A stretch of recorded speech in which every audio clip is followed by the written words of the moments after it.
Denis Robert est une figure du journalisme d'investigation en France. C'est une légende vivante pour plusieurs générations d'étudiants en journalisme. Lors du siècle précédent, il a couvert des affaires qui sont entrées dans la mémoire nationale, l'affaire Grégory, mais aussi les grands scandales de corruption et de financement illégal des partis politiques, comme l'affaire Carignon. Pendant plus d'une décennie, il a campé le rôle de David, l'enquêteur combattant la Chambre de compensation internationale Clearstream, véritable Goliath du système financier mondialisé. Il est sorti de ce combat vainqueur, mais tout meurtri. Et il en a tiré des leçons dont il nous parlera lors de cet entretien, mais il nous parlera surtout de son dernier livre, coécrit avec la journaliste Catherine Le Gall. Son titre, « Les prédateurs des milliardaires contre les États ». Bonjour Denis. Je voulais simplement vous faire remarquer que je ne suis pas tout meurtri. Je sais que la légende, vous parliez de légende, voudrait que cette histoire m'ait rendu à la fois abattu, dépressif, ruiné, etc. Ce n'est pas le cas. Ça a été compliqué, c'était un combat à mener, mais j'en ai tiré de la force, de l'énergie, et puis j'en suis sorti gagnant, donc c'était l'essentiel. Dans votre dernier livre, vous décortiquez des affaires, certaines affaires dans lesquelles sont impliqués des milliardaires francophones, mais pas très connus en France. Il y a le Belge Albert Frère et aussi le Canadien Paul Desmarais. Et d'emblée, vous posez une sorte d'hypothèse que vous résumez ainsi. Comment devient-on milliardaire ? En pillant d'abord les États. Alors c'est une hypothèse assez audacieuse. Alors expliquez-nous en quoi elle est fonctionnelle pour ces deux hommes. Ce sont des archétypes et on a pris ces deux milliardaires-là pour une raison, c'est que ils sont connus des initiés, mais c'était les deux seuls milliardaires étrangers à être au Fouquet's quand Nicolas Sarkozy a été élu président de la République. Parmi les 57 invités, il y avait Frère et Desmarais. Et en faisant cette enquête, on s'est rendu compte qu'ils étaient effectivement au Fouquet's parce qu'ils avaient investi sur Nicolas Sarkozy, avec une idée en tête, capter Gaz de France, parce qu'ils étaient actionnaires principaux dans Suez, le groupe belge d'énergie, qui était très endetté. Et en captant Gaz de France, d'une part, ils achetaient ce que j'ai appelé la chaleur des pauvres, parce qu'aujourd'hui, si on paye des factures de chauffage énormes, on le doit à ces deux prédateurs. Et on doit aussi à la faiblesse, à la compromission et à la complicité du personnel politique en France. Et si vous voulez, cette enquête est le décryptage d'un système. Alors on prend Frère et Desmarais, au départ je n'ai pas d'animosité contre ces gens-là, je n'ai même pas d'animosité contre les milliardaires. Certains, si vous voulez, le problème c'est pas que ces gens-là gagnent de l'argent, le problème c'est que ces gens-là nous font les poches et qu'on est consentant. Et quand je dis on, je pense au personnel politique. Le personnel politique qui leur a fait beaucoup de cadeaux, le personnel politique en France, mais aussi dans d'autres pays. Alors, tout commence dans votre récit par la revente de Quick à la Caisse des dépôts et des consignations, donc une institution publique, à un prix manifestement surévalué. Ce qui nous a motivés, parce que moi, il m'en fallait beaucoup de motivation, parce que vous avez parlé de Clearstream tout à l'heure, quand on a sorti un scoop comme Clearstream, qui est véritablement une affaire planétaire, avec les ennuis que vous savez, etc. Pour se remotiver sur une enquête, il en faut beaucoup. Beaucoup d'éditeurs m'ont sollicité pour faire des sujets. Je lis la presse et tout, il y a plein d'affaires qui sont sorties. Si on est allé, Catherine et moi, sur Quick et sur Frère Desmarais et ses milliardaires, c'est parce qu'il y avait un véritable scandale derrière tout ça, enfoui. Il y avait une mécanique, il y avait quelque chose à trouver qui était vraiment caché. Et si on n'y était pas allé, personne n'y serait allé. Et parce que c'était très très compliqué, c'est 3 ans de travail, mais un travail, on a travaillé d'arrache-pied, je veux dire, on s'est battu, on a vraiment essayé de comprendre. Et effectivement, le point de départ, en dehors du portrait que je vous ai brossé de Frère et Desmarais, le point de départ, c'est Quick et la Caisse des dépôts et consignations. Qu'est-ce qu'une banque publique qui vit de l'argent des petits épargnants, de l'argent des handicapés, des placés sous tutelle, qu'est-ce qu'ils vont prendre cet argent-là pour aller acheter à un milliardaire une boîte de hamburgers, Donc, qui s'appelle Quick, qui est une boîte belge, d'autant qu'on démontre qu'à la fin de l'année 2004, ils ont essayé, Frère, qui avait besoin de liquidité, a essayé de vendre Quick, son groupe qui représente plus de 700 magasins en Europe et beaucoup en France et en Belgique. Ils n'ont pas trouvé preneur à 300 millions. Et en 18 mois, alors que on va dire la géographie de Quick ne change pas, ou très peu, ils vont le vendre 760 millions à une banque publique française. Mais cette banque publique, elle ne l'achète pas directement. Elle met des écrans, des masques, elle se cache derrière cette vente. Et en fait, c'est grâce à un lanceur d'alerte qui s'appelle Jean-Marie Kuhn que le scandale du rachat de Quick par la Caisse des dépôts va être révélé, quoi. Tout ça se passe à la fin de Chirac et sous les débuts de Sarkozy, quoi. Et donc, le point de départ, c'est ça. Mais pourquoi une banque publique va acheter une boîte de hamburgers? Quel est l'intérêt? Quel est le service public derrière tout ça? Pourquoi on accepte ça? Pourquoi il n'y a pas eu de contrôle sur la Caisse des dépôts pour dire stop? Alors, on commence par cette affaire. Vous nous racontez en fait comment ils ont pris possession de GDF après avoir pris possession de Suez, et vous allez à l'étranger également, on parle du scandale Petrobras, de l'affaire Uramine, et c'est toujours finalement des accords où les contribuables sortent perdants qui leur permettent d'amasser le maximum de sous en revendant ou en rachetant à des prix qui ne sont pas justifiés des biens, des entreprises. Exactement. On fait l'addition à la fin. Quick, ça coûte 1,2 milliard. Uramine, ça coûte 2,5 milliards d'argent public français. Petrobras, ça coûte entre 12 et 16 milliards d'argent public brésilien. Et si vous voulez, on décrypte un système, quoi.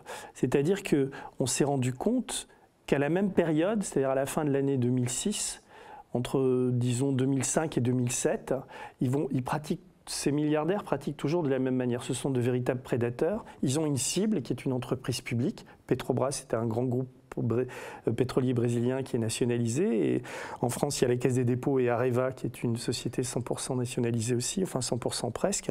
Et ces gens-là se disent... on va s'enrichir sur le dos des États. C'est évidemment pas formulé comme ça, mais c'est comme ça que ça s'est passé. Et pour y parvenir, ils mettent en place des stratégies qui peuvent être quasiment indécelables, sinon on n'était pas à les fouiller. Et ils ont tout un tas de complicités. Leur première complicité, c'est les banques d'affaires. Généralement, c'est la banque Rothschild. Un peu Lazare, mais c'est surtout Rothschild. Donc ils ont besoin de ces banquiers pour faire des montages financiers et se cacher, parce qu'ils n'apparaissent jamais directement. Ils mettent à l'intérieur des places de ces entreprises publiques des hommes à eux, c'est-à-dire des gens qui ont travaillé pour eux ou qui achètent quelque part. Enfin, tout ça est décrypté dans le livre. Et ensuite, ils s'arrangent pour faire monter artificiellement un prix en s'appuyant sur des études bidons. Et le troisième levier, si vous voulez, c'est les politiques. C'est-à-dire qu'on peut prendre chacune des affaires, on voit qu'il y a des hommes politiques qui sont complices, quoi. Soit qui ferment les yeux.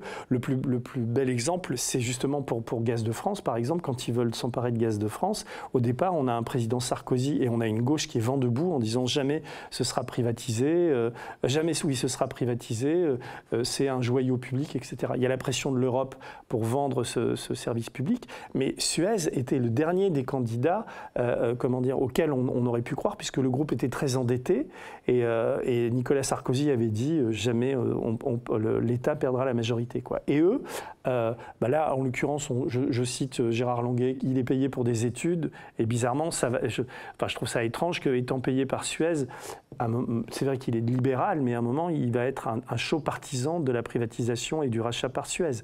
Jean-François Copé, en tant qu'avocat, va toucher de l'argent directement de Suez. Et puis bizarrement, le Parti socialiste et François Hollande et Ségolène Royal et tous ces socialistes qui étaient une opposition forte à l'époque et qui avaient dit jamais Gaz de France sera privatisé, vont céder. Et finalement, Gaz de France va être offert à Suez. On retrouve derrière tout ça Alain Minc, Mestralet, enfin on retrouve tout un tas de grands patrons. Bien connu, et oui. au final, c'est là où c'est grave, au final, le prix du gaz et du chauffage en France va augmenter comme il n'a jamais augmenté.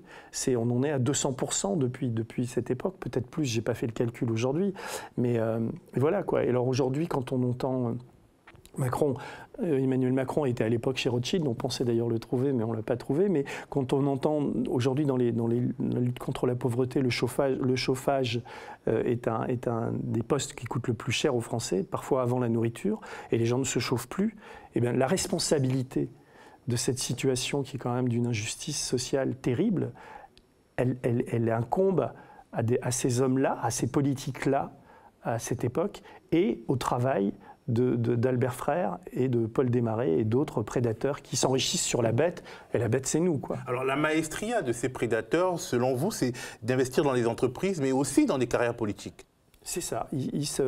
Nicolas Sarkozy, c'est quand même c'est flagrant, quoi. C'est-à-dire que quand il a sa traversée du désert, il va à Sagarte, il va chez Desmarais, il lui donne la Légion d'honneur, il donne la Légion d'honneur à sa femme, il la donne à Albert Frère.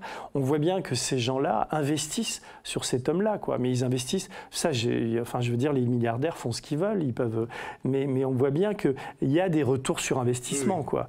Donc, est-ce que c'est de la corruption, du trafic d'influence? C'est vraiment un investissement. Voilà. Mais la chose qu'on démontre, et ce livre est implacable pour ça, c'est que le perdant, c'est le contribuable, c'est le Français, c'est le consommateur. Et ce qui est de terrible, moi, vous savez, tous mes livres, mon parcours, je me pose des questions basiques et d'une grande naïveté. Pourquoi un pays aussi riche que la France produit autant de pauvreté? Comment c'est possible? Et c'est vraiment en travaillant sur ces sujets-là, c'est des sujets rébarbatifs, c'est vraiment du boulot. Mais quand on rentre dans l'histoire, par exemple, de la revente de Quick, alors je sais qu'il faut s'accrocher parfois parce que c'est compliqué. Quand on parle... Je tiens quand même à dire que c'est très agréable parce qu'en fait, quelque part, c'est pas romancé, mais il y a une sorte de making-of. Vous montrez en train d'enquêter, vous parlez de vos doutes, de votre conception du métier, de vos désaccords entre les deux auteurs, et finalement, ça se lit très bien. C'est-à-dire, on n'a pas besoin, franchement, de sauter des pages pour s'y retrouver. L'idée, moi, mes influences, vous savez, moi, c'est la littérature, quoi. C'est-à-dire que il y a des auteurs qui m'ont beaucoup marqué, comme Truman Capote, ou toute la littérature gonzo américaine.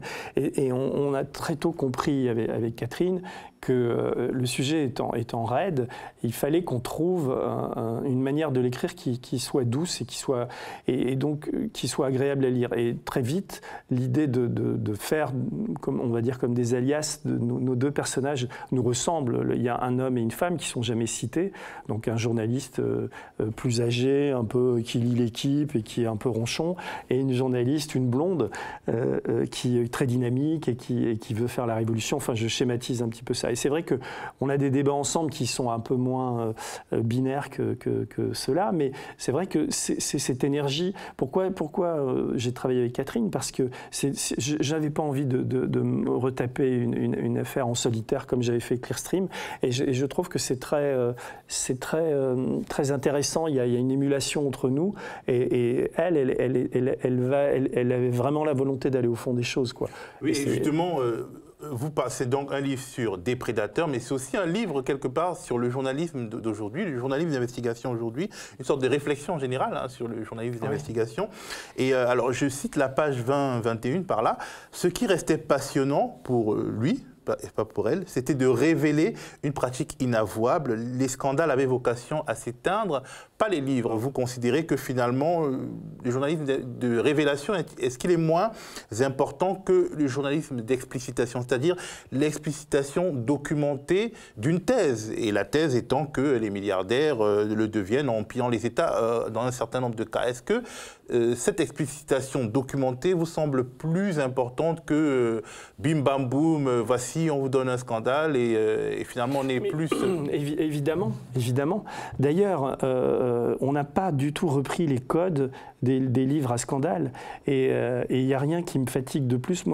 Les maisons d'édition me sollicitent assez souvent soit pour être directeur de collection ou pour aider des gens à sortir des livres, ou même me proposent des livres. Et donc je vois depuis quelques années, depuis disons une dizaine, où moi vous savez, mon premier livre d'affaires, c'était pendant les affaires continues, c'était en 96, donc j'ai un regard assez aguerri sur ces questions éditoriales. Et je me rends compte que depuis, d'abord, que les avocats prennent de plus en plus de place dans les maisons d'édition. Donc le nôtre aussi a été relu, et pour éviter les procès, parce qu'il y a vraiment une sorte d'autocensure et de censure qui se dessine en France. Mais surtout, il y a des codes. C'est-à-dire qu'il faut... Parfois, des bouquins feraient 30 pages d'un super article, et on le gonfle aux hormones. Ensuite, on trouve un titre un peu tapageur. Et c'est comme une course du rat, quoi. Il faut passer à BFM, il faut passer à LCI, les chaînes Tout Info, il faut aller chez Ruquier, il faut faire une sorte de parcours du combattant comme ça. Et il y a 15-20 livres à scandale par année, puis il y en a un ou deux parce qu'on en parle partout, que les gens achètent. Et généralement, moi, je fais partie des gens, et ça, une fois sur deux, ça me tombe des mains. Et puis après, ça ne tient pas à la distance, quoi. Alors que c'est pour ça que on a essayé de faire avec Catherine, c'est de l'écrire. Et c'est l'écriture qui porte. Mon travail, moi, je suis écrivain avant d'être journaliste, quelque part. Ou en tout cas, j'invente un journalisme à moi. Et ce livre-là, ce que je veux, c'est que le lecteur, je veux dire, je lui raconte une réalité qui est indicible. Et on rentre dans des choses, il y a des choses très difficiles. Expliquer les fonctionnements des fonds communs de placement à risque ou le rapport d'un expert comptable en Belgique qui fait 60 pages, il faut se le taper, quoi. Mais c'est dans ces détails-là, c'est en expliquant ces choses-là d'une manière assez simple qu'on arrive à faire comprendre. En tout cas, c'est l'ambition du livre, et c'est une ambition politique, voire philosophique. On arrive à faire comprendre notre asservissement, le fait qu'on ne se révolte pas, le fait que pourquoi est-ce qu'on accepte que ces prédateurs nous fassent les poches à ce point-là. Et donc, en décryptant ces histoires et ces mécaniques, on y arrive. Donc, à la fin, on n'a pas des révélations mirobolantes, encore que le fait qu'Albert Frère soit à l'origine de la démission de toute l'affaire brésilienne, c'est une révélation, quoi. C'est parce que Catherine lit le portugais qu'on a récupéré des rapports comme ça.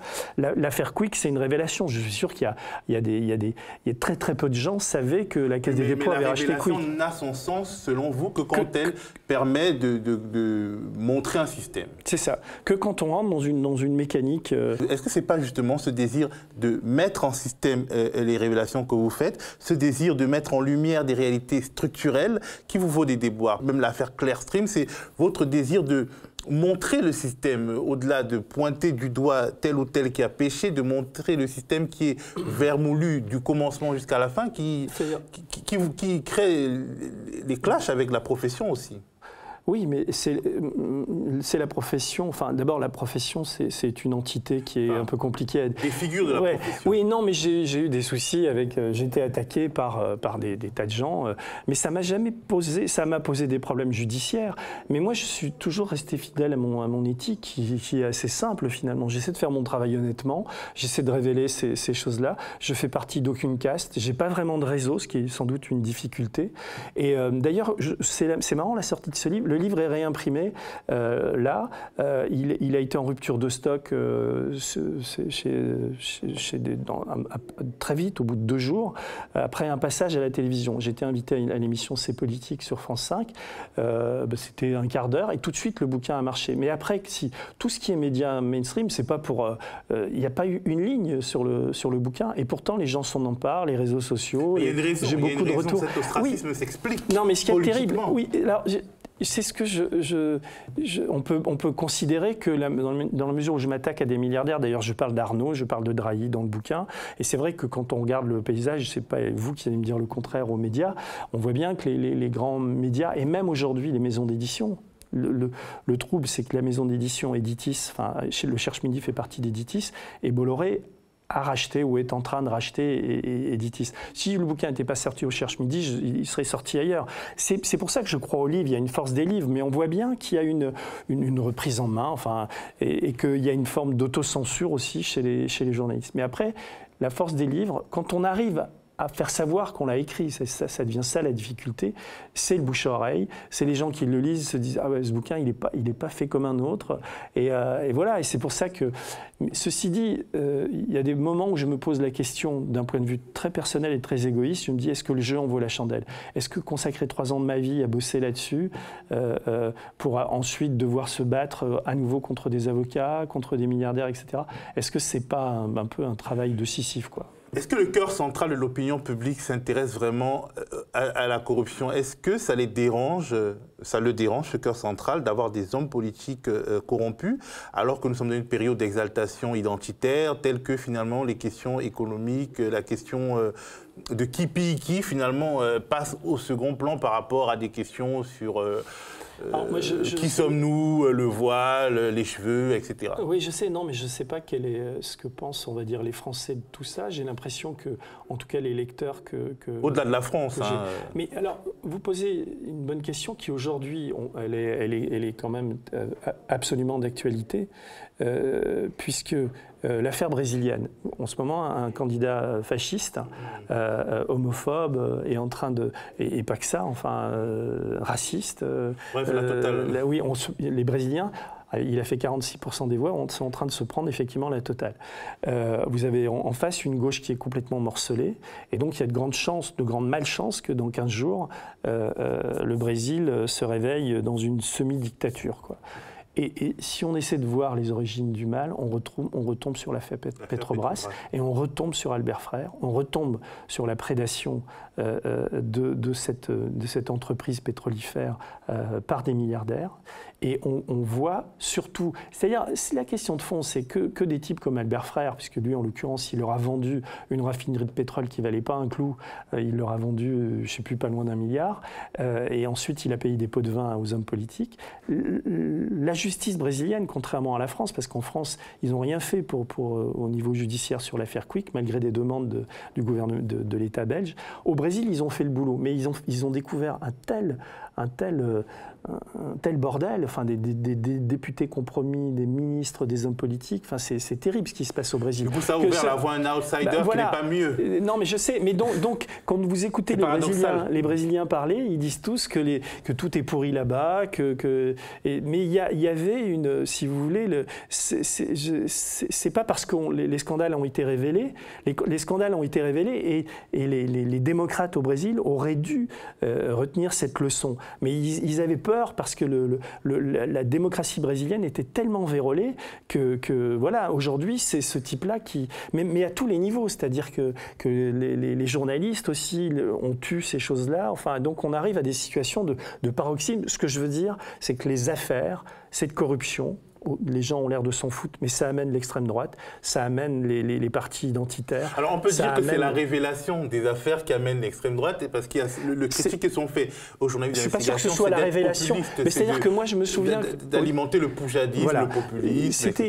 Quand j'étais à Libération, quand j'ai sorti des affaires sur le Parti républicain, sur le PS et tout, les critiques qu'on nous faisait, c'est qu'on faisait monter le Front National, quoi. Comme si le médecin était responsable de la maladie. Le problème est bien plus vaste et plus grave que ça, quoi. Vous évoquez également le rôle de la justice d'une manière qui lève un certain nombre de tabous journalistiques. Vous vous interrogez réellement sur l'indépendance de la justice dans ce livre. Vous dites, à la fin, c'est le milliardaire qui gagne et la justice regarde ailleurs. Et vous comparez en fait le traitement de l'affaire Quick, disons, par la justice française et la justice belge. On voit que la justice belge va un peu plus loin, mais finalement, s'arrête aussi. En ne traitant pas la justice comme un corps neutre, en la qualifiant et en l'auscultant comme on peut regarder un homme politique ou des hommes politiques, vous faites un pari, le pari de remettre en cause finalement une des rares institutions qui demeure encore à l'abri des critiques véhémentes, la justice. Mais moi je suis un démocrate évidemment jusqu'au bout des ongles et j'ai des tas d'amis magistrats, je connais bien la justice de l'intérieur, je sais leurs difficultés, j'ai beaucoup travaillé avec des juges d'instruction, je connais des parquetiers, enfin des types qui essaient de vraiment faire leur boulot. Ceci étant, l'histoire de Frère et de Desmarais, mais surtout d'Albert Frère, puisqu'on parle de lui, il est très présent en France, il est actionnaire de Total, d'une dizaine de boîtes en France, il est très présent en France, Albert Frère. Et en Belgique, effectivement, la Belgique sur l'affaire Quick a essayé de travailler, le parquet de Charleroi a fait un rapport où d'ailleurs des hommes politiques français sont cités et ils ont envoyé des commissions rogatoires en France. Et une des raisons pour lesquelles l'affaire a été étouffée en Belgique, s'est étouffée en Belgique, c'est parce que le parquet de Paris, M. Marin, dont on dit qu'il est sarkozyste comme procureur, M. Marin, au bout d'un mois, a refusé la commission rogatoire belge. Il n'avait aucune envie d'aller poser des questions à la Caisse des dépôts et consignations. Il n'avait aucune envie d'autoriser des perquisitions, etc. Donc c'est le parquet de Paris qui a étouffé cette affaire Quick. Donc si vous voulez, la justice, c'est aussi des hommes, quoi. C'est pas simplement des systèmes. Et là, en l'occurrence, je trouve que dans certains parquets, des hommes font moins bien leur travail que d'autres et ont oublié le service public et l'intérêt. Et certains d'entre eux, j'ai cité ce magistrat-là, mais il y en a d'autres aussi, courbent l'échine un peu trop facilement, quoi. Et nous, journalistes, quand on fait un livre comme ça, c'est pas pour non plus les accabler. Mais pourquoi ils ont refusé d'accepter la commission enquêtoire belge. Pourquoi ils ont refusé d'aller chez la Caisse des dépôts? C'est notre argent, la Caisse des dépôts. Ce que je disais tout à l'heure, je donne l'exemple dans le livre, j'essaie toujours de faire des rapports. Je donne l'exemple d'un légionnaire. Au même moment, je faisais un film, un documentaire, il y avait ce légionnaire avec une assistante sociale.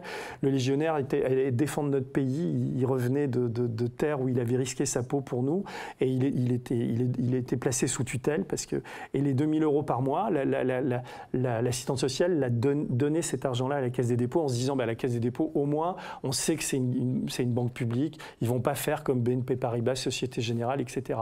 Non, ils ne vont pas faire, ils vont faire pire, finalement, on démontre qu'avec cet argent-là, ils vont racheter, pour faire plaisir à un milliardaire, une boîte de hamburgers, quoi. Et vous savez, les gens de la Caisse des dépôts, on les a tous interrogés, on a envoyé des mails à tout le monde, et celui qui a été le plus honnête, c'est le dernier, M. Lemas, le dernier président de la Chambre, nous a bien expliqué, il nous l'a même mis par écrit qu'il était très content de se débarrasser de ce bâton merdeux, enfin il n'a pas utilisé ce nom-là, mais qui était Quick, parce que c'est une affaire qui les a tous ennuyés de directeur en directeur, quoi. Donc là, ils ont réussi à privatiser le truc, ils ont revendu très très cher à Burger King Quick, mais c'était pour vite, passons à autre chose, que surtout personne aille voir qui a touché de l'argent et des commissions dans cette histoire.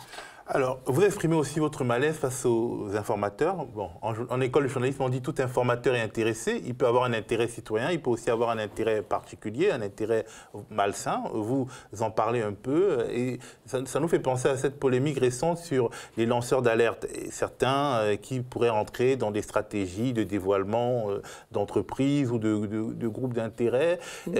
Comment vous vous positionnez par rapport à cette polémique? Pour vous, un lanceur d'alerte, il est forcément désintéressé au point de vue personnel? Il n'y a pas de généralité là-dessus. Chaque cas est un cas particulier. Généralement, les lanceurs d'alerte, en tout cas, moi, c'est un mot avec lequel je ne suis pas super à l'aise. D'abord, moi, je ne suis pas un lanceur d'alerte. On me présente souvent comme tel.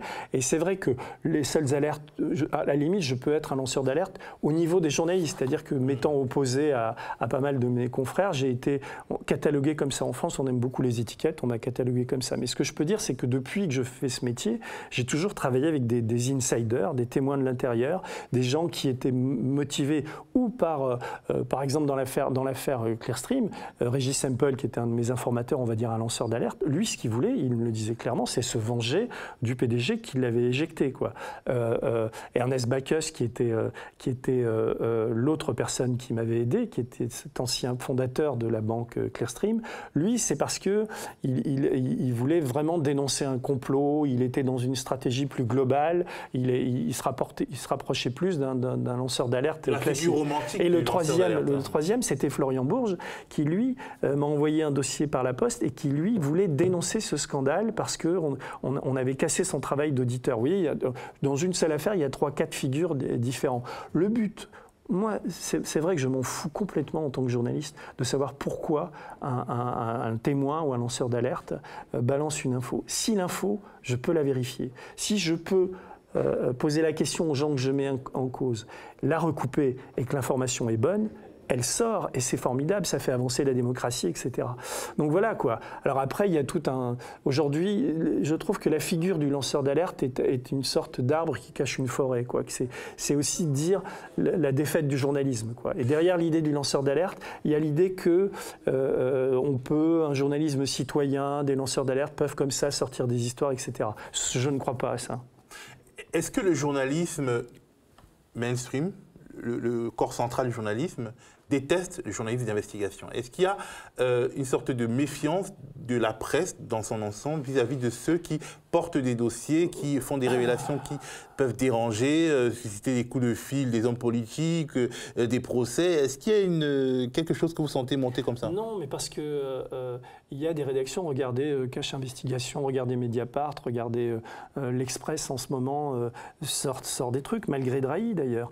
Il y a à l'intérieur des journaux, il y a des types, des hommes et des femmes qui essaient vraiment de faire leur boulot. Mais aussi des polémiques, il y a aussi des polémiques oui. Quand... non, mais ça devient de plus en plus dur, quoi. Quand on voit... Le problème, c'est moins la presse que la justice. C'est-à-dire que les prédateurs et les gens qui sont mis en cause ont une arme fatale qui est la plainte en diffamation. Ou on l'a vu avec Bolloré, c'est même plus... Il envoie maintenant des plaintes pour harcèlement contre des journalistes qui posent des questions. On marche sur la tête, quoi. Et donc, moi-même, je suis encore poursuivi pour des textes que j'ai écrits sur Facebook, des choses comme ça, parce que des gens en face de moi ont de l'argent, donc ils utilisent l'appareil judiciaire pour atteindre ma liberté d'expression. Puisqu'à un moment donné, je vais me dire, bon, j'en ai marre de prendre des risques, parce que je vais avoir des procès, parce que ça me coûte de l'argent, parce que je ne suis pas riche, parce que, etc.